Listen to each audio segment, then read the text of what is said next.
प्यारे विद्यार्थियों, सुप्रभात। उम्मीद है आपने हमारा जो फर्स्ट लेक्चर है वो ज़रूर देखा होगा।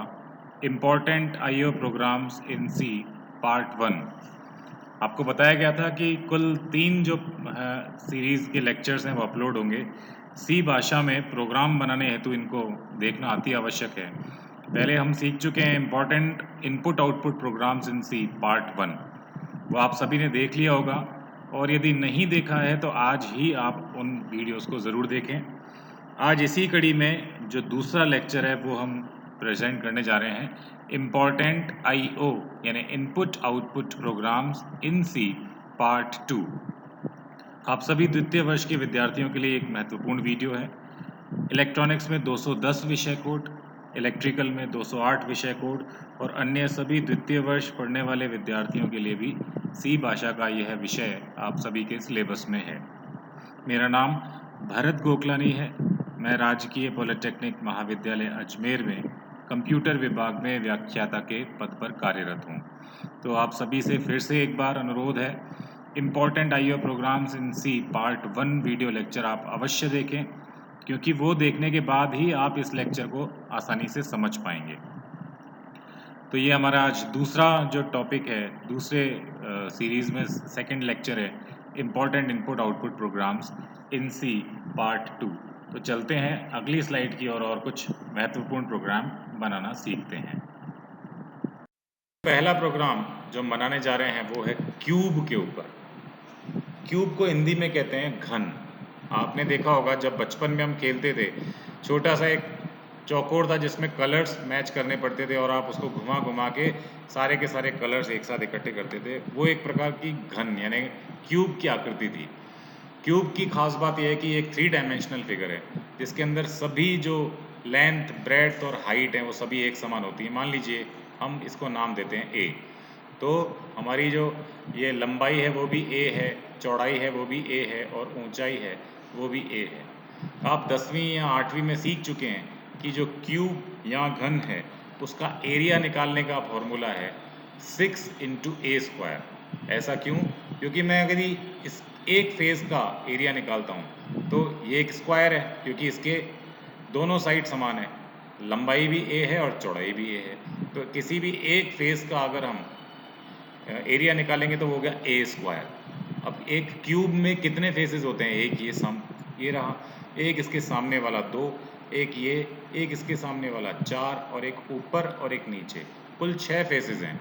तो 6 गुणा ए स्क्वायर, इसलिए एरिया ऑफ क्यूब का फॉर्मूला हो गया 6 into a square, where a is the edge of cube. Edge मतलब एक लाइन जो हमारी ये दिख रही है इसको एज कहते हैं।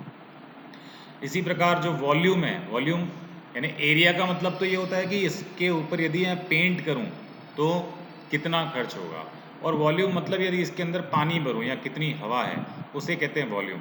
तो वॉल्यूम आप सीख चुके हैं, ए इंटू ए, लंबाई इंटू चौड़ाई इंटू ऊंचाई, तो और तीनों ही एक समान है तो ए क्यूब। तो कुल मिलाकर जो क्यूब का एरिया है उसका फॉर्मूला हुआ 6a स्क्वायर और जो वॉल्यूम है उसका फॉर्मूला हुआ ए क्यूब। अब हमें सी भाषा में इसके ऊपर प्रोग्राम बनाना है।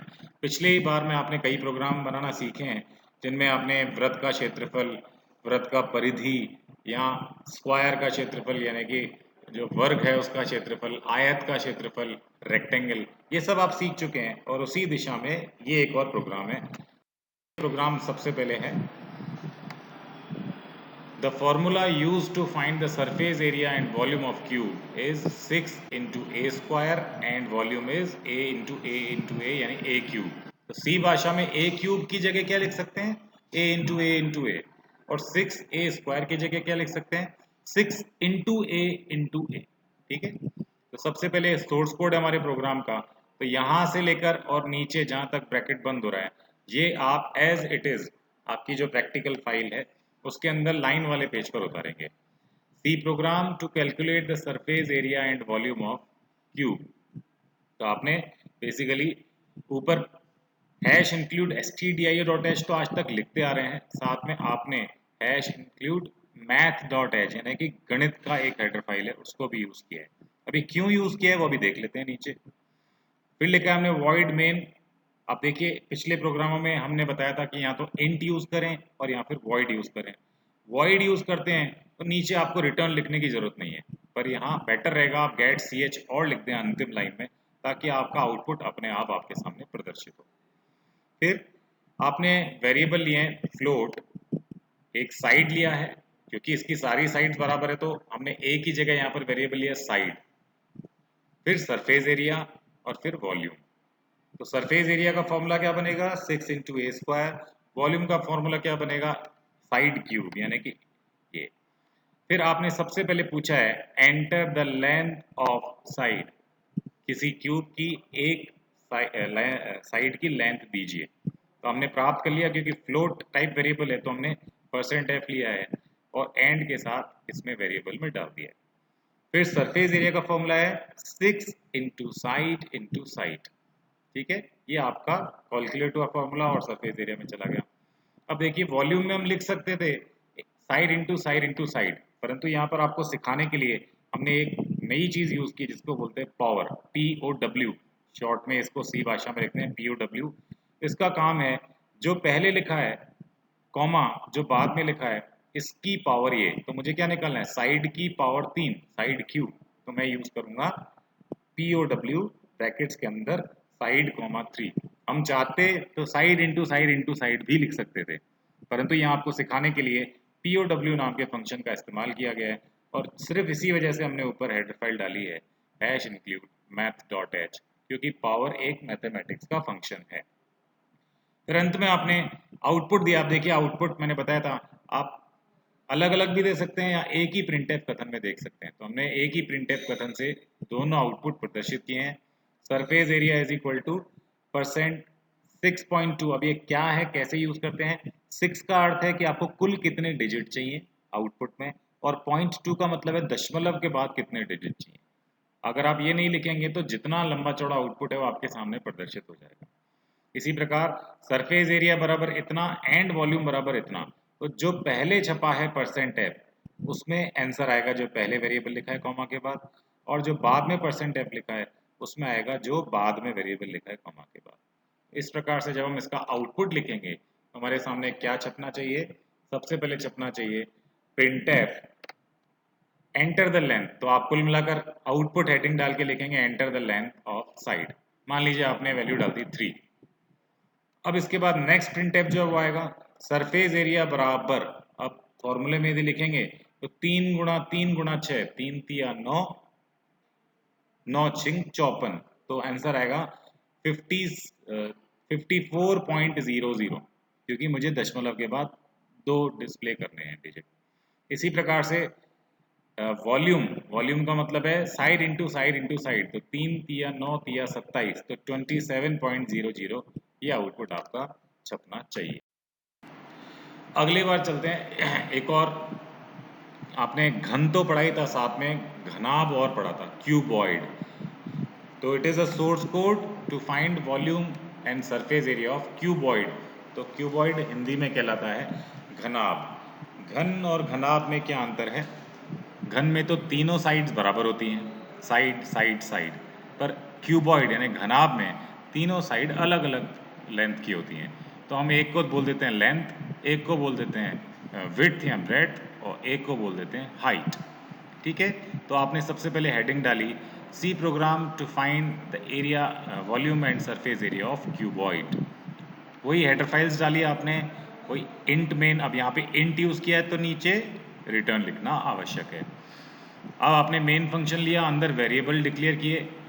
सबसे पहले आपने लिखा फ्लोट, क्योंकि किसी भी घनाभ की जो लंबाई चौड़ाई ऊंचाई है वो पॉइंटों में हो सकती है, इसलिए फ्लोट लेना बेहतर है। तो float width comma length comma height और सेमीकोलन। फिर आपने दोनों वो वेरिएबल जिसमें आपको बेसिकली आउटपुट देने हैं, एक तो ले लिया सरफेस एरिया और एक वॉल्यूम, और यहाँ एक और इंटरेस्टिंग चीज़ है स्पेस डायगोनल। तो ये एक नई चीज़ आपको सीखने के लिए मिलेगी कि स्पेस डायगोनल क्या होता है। घनाभ का स्पेस डायगोनल मतलब घनाभ के अंदर देखेंगे तो एक कोने से दूसरे कोने तक के बीच में जो डायगोनल बनता है उसके वैल्यू कैसे निकलेगी वो भी आप सीखेंगे। तो सबसे पहले आपने इनपुट में प्राप्त कर लिए तीनों चीज़ें printf enter the width length and height of cuboid. आपने तीनों प्राप्त कर लिए। देखिए एक ही स्कैनएफ में कैसे प्राप्त करते हैं, लगातार 3% एफ बिना स्पेस बिना कॉमा के, इन्वर्टेड कॉमा में आपको लिखने हैं, इन्वर्टेड कॉमा में percent F percent F percent F. अब कॉमा के बाद पहली वैल्यू जानी चाहिए and width and length and height, और ये सारे कॉमा के साथ सेपरेटेड हैं। फिर सरफेस एरिया का फॉर्मूला है, इसका आपने सीखा है 10वीं में, 2 into length into breadth into height into length. तो कुल मिलाकर ये 2 into width into length into height plus height into width, ये आप सीख चुके हैं 10वीं में, इसलिए बताने की आवश्यकता नहीं है। और वॉल्यूम का फॉर्मूला होता है width into length into height, लंबाई चौड़ाई ऊंचाई को गुणा कर दीजिए। इसी प्रकार एक स्पेस डायगोनल और होता है जिसका आपने फॉर्मूला 10वीं में पढ़ रखा है, under root of width square into length square, यानी लंबाई का स्क्वायर प्लस चौड़ाई का स्क्वायर, ये जोड़ने के बाद इसका अंडर रूट यानी वर्गमूल लेना है, तो आपका स्पेस डायगोनल निकलता है। ठीक है, तो basically space diagonal is square root of width square plus length square plus height square, ये स्पेस डायगोनल कहलाता है। तो फिर तीनों चीजें आपने बेसिकली यहाँ अलग अलग प्रिंटफ से दी हैं। तो आपको सिखाया हर प्रोग्राम में कि साथ में भी ले सकते हैं, एक ही प्रिंटफ से भी छाप सकते हैं, पिछले प्रोग्राम में हमने सीखा, साथ ही हम अलग अलग प्रिंटफ से भी ले सकते हैं। इसी प्रकार इनपुट प्राप्त करते टाइम भी हम एक ही स्कैनफ से भी प्राप्त कर सकते हैं और अलग अलग स्कैनफ से भी प्राप्त कर सकते हैं, परंतु हमें प्रोग्राम को जहां तक हो सके छोटा बनाना है। तो ये तो ठीक है, अभी 3 प्रिंटफ इस्तेमाल किए हैं, परंतु आगे से जो प्रोग्राम बनाएं उसमें चाहे जितने आउटपुट छापने हो एक ही प्रिंटफ से छापा करें। तो printf surface area of cuboid is ये, then volume, then space diagonal. आप देखिए यहाँ पर लिखा है 0.3f, यानी कि आगे चाहे जितने भी अंक हों लेकिन दशमलव के बाद मुझे 3 अंक छापने हैं। तो आप अपनी मर्जी से इस प्रोग्राम को टाइप कीजिए और इनपुट दे के देखिए कि आउटपुट्स क्या क्या आते हैं, और उस हिसाब से अपने कॉपी में आपको नोट करने हैं। तो ये बेसिकली आपका क्यूबॉइड का प्रोग्राम है, यानी कि घनाभ का। एक और बेसिक इंटरेस्टिंग चीज़ है जिसे कहते हैं हम सिलेंडर। आपने घर में डिब्बे देखे हैं, आपके चीनी के डिब्बे या चाय पत्ती के डिब्बे, उन सभी का शेप सिलेंडर की तरह है, और सिलेंडर को हिंदी में कहते हैं बेलन। तो यहाँ पर बेलन की आकृति जो है, ऊपर का भी ढक्कन है कैसे गोल, नीचे भी गोल है, और कुल मिला के गोलाई वाला शेप ये कुल मिलाकर है, जिसके अंदर जो ये सर्किल है इसकी रेडियस को r नाम दिया जाता है, और ये जो ऊंचाई है इसको h नाम दिया जाता है। तो ये हम प्रोग्राम बना रहे हैं, program to find volume and surface area of cylinder. तो ये आप 10वीं में सीख चुके हैं कि बेलन या सिलेंडर का जो एरिया का फॉर्मूला है वो इस प्रकार से होता है, सरफेस एरिया का 2 pi r into R plus H. ठीक है, इसी प्रकार वॉल्यूम ऑफ सिलेंडर का फॉर्मूला होता है पाई आर स्क्वायर एच, यानी pi into R into H, जहाँ पर पाई का मान है या तो 22/7 या 3.14। ठीक है, तो इसका प्रोग्राम हम बनाने जा रहे हैं। सबसे पहले जो कोड लिखा है वो देखिए, यहाँ पर ऊपर वही जहाँ पे भी गणित की बात आएगी वहाँ math.h लगाना आवश्यक है, बाकी आप सीख चुके हैं। तो ऊपर हेडर फाइल लगाई, मेन के अंदर आपने वेरिएबल ये r और h, और इनके आउटपुट जो देने हैं सरफेस एरिया और वॉल्यूम, उसके लिए आपने ये वेरिएबल घोषित कर दिए। सबसे पहले आपने पूछा enter the size of radius and height of cylinder, यानी कि रेडियस की जो साइज़ है और जो सिलेंडर की हाइट है वो दोनों दीजिए, और आपने 2% f के साथ यहाँ पे r और h में ले लिए, आप पहले सीख चुके हैं कि कैसे लेते हैं। देन सरफेस एरिया का formula 2 into M pi into R plus H, और ये एम पाई का आप मान पहले डिक्लेयर कर चुके हैं जिसके अंदर आपने 3.14 डाला है। आप चाहें तो यहाँ डायरेक्ट 3.14 भी लिख सकते हैं जहाँ जहाँ एम पाई है उसकी जगह। तो सरफेस एरिया का formula 2 pi R plus H, और वॉल्यूम का formula pi R square H, और फिर आपने इनको अलग अलग प्रिंटफ से इस प्रकार छापा है। फिर से कह रहा हूँ, आप चाहें तो एक ही प्रिंटफ से इन दोनों आउटपुट्स को छाप सकते हैं। तो surface area of cylinder is इतना and volume of cylinder is इतना। इसका आउटपुट देखिए, अब सबसे पहला प्रिंटफ क्या लिखा हुआ है, enter size of radius and height of cylinder, वही की वही लाइन लिखी, enter size of radius and height of cylinder जो कि है इतना। सरफेस एरिया ऑफ सिलेंडर आपने वैल्यू मान लीजिए डाली 4.10, सॉरी 4 और 10, क्योंकि 2 इनपुट देने हैं, तो 4 तो आपने दे दी रेडियस और 10 दे दी हाइट। तो आप फॉर्मूले में रख के देखेंगे तो आपको आउटपुट मिल जाएगा सरफेस एरिया ऑफ सिलेंडर इतना, क्योंकि देखिए 0.3 लिखा है तो दशमलव के बाद 3 संख्याएं छपी, तो वॉल्यूम ऑफ सिलेंडर वो भी इतना। तो कुल मिलाकर अब आपको प्रोग्राम आसानी से बनाना आ चुके होंगे। इसके बाद जो हमारी तीसरी सीरीज़ है IO प्रोग्राम्स इन सी पार्ट 3, उसके अंदर थोड़ा से और महत्वपूर्ण प्रोग्राम